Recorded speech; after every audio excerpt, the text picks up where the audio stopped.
Hey everybody! While Congress is working on the budget, there is a lot of discussion about our national debt. Many people express concern about the national debt, but very few understand the real magnitude of the threat. I'm going to tell you something that very few people understand about how the national debt works, which is scary enough. I'm also going to tell you about the underlying issue driving the national debt, and it might be different than you think, so stick around. Why is there so much concern about the national debt? We are, after all, a capitalist society. Capitalism is about accumulating wealth and using it where it can generate a return. Borrowing money is an essential part of capitalism. It is true that investment is the essence of capitalism, but governments are different from individuals and businesses. Often when businesses or individuals borrow money, they are making a real investment. Individuals borrow money to become educated. Their productive capacity and thus their earning power rises and helps to pay off a wise investment. They buy a car so they can go to a job that pays far more than the cost of the car. Everyone wins. A business borrows money to build a factory or create a new technology that allows them to generate far more revenue than they borrowed. Again, everyone in society benefits from the increased productive capacity. Government is different.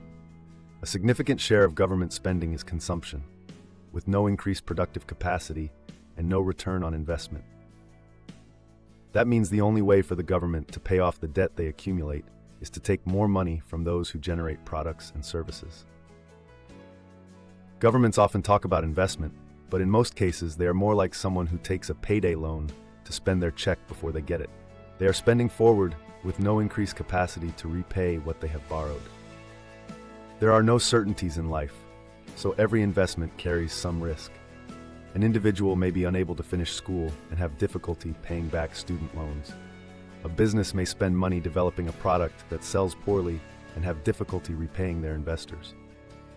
Investors are in the business of evaluating these risks and setting a price that will allow them to profit over many projects, even though some of them will fail. Just like individuals, the government that wants to spend more money than it has must borrow the money from somewhere. The national debt reflects all the money we have spent beyond what the government collected in taxes. But why would lenders give money when there is no hope of a return to help pay the loan? U.S. government debt is considered to be among the most secure investments available because it is backed by the full faith and credit of the United States. The government has a predictable income in the form of taxes and significant power to collect more taxes as demand increases. Also, because we have a fiat currency, the government can simply make more money. Fiat comes from a Latin word that means, let it be so. No individual can go across the street and demand that their neighbor help them repay a loan, and no business can print more money. We hear that the government can print money, but what does that mean? Does someone in Washington arbitrarily decide to print more bills? This is one of the most shocking and little-known secrets about how the national debt works. Studies show that Americans generally know very little about monetary policy, that is, how the government controls the supply of money. Americans have a limited understanding about the origins of the Federal Reserve and the enormous control it has over our lives today. This is how it works. When the federal government decides to spend more money than they collect in taxes, they issue bonds, essentially a promise to pay some amount of money to whoever holds the bond. They sell these bonds to banks, and a large portion of these bonds are then sold to the Federal Reserve. But where does the Federal Reserve get trillions of dollars to buy treasury bonds? They don't collect taxes, and they don't generate profits to support that kind of investment. This is where the magic happens. Remember the Latin term, fiat currency, let it be so? The Federal Reserve, exercising a power given to it by Congress in 1913, essentially declares that it has as much money as it needs to buy the bonds. Imagine a student being able to simply declare that they got an A in chemistry, or a football team that can simply declare they scored a touchdown. The grades, the points, whatever, they would obviously be worthless.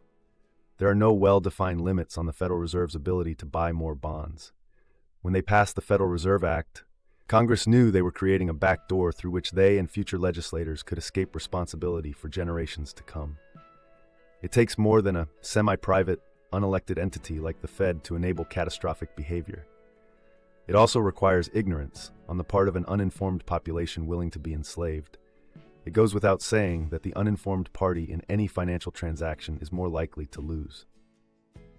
The spark that lit the fuse on the 2008 financial crisis was a company called AIG, a giant provider of insurance and other complex financial services with a market value close to $60 billion.